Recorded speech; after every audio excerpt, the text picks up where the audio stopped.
যখনই তোমরা সালাতে যাবে তখন তোমরা উত্তম পোশাক পরিধান করবে, এটা তোমাদের জন্য বিধান।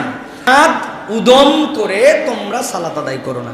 এই যে লাইসা আতিকাইহি শাই, এটার উপরে মুহাদ্দিসিনে কেরামের বক্তব্য, আমরা যে স্যান্ডোর গেঞ্জি পরি, জাস্ট এখানে ফিতার মতো আছে, এটা পরে সালাত আদায় করা মাকরুহ।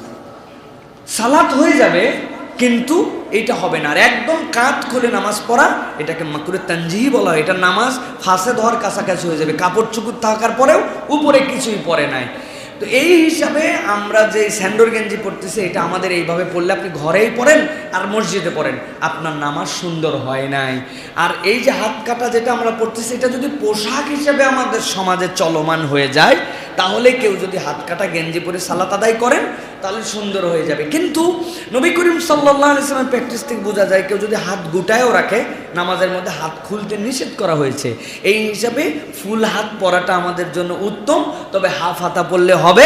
স্যান্ডোর গেঞ্জি পরে নামাজ পড়া আমাদের জন্য অনুচিত। এইভাবে আপনি ঘরে একাই পড়েন আর বাহিরে পড়েন, এটা আমাদের জন্য উচিত হবে না। গরমের অজুহাত দিয়ে এইটা আমাদের জন্য, সালাতের জন্য 5 মিনিটের জন্য এটা আমাদের প্র্যাকটিস নয়।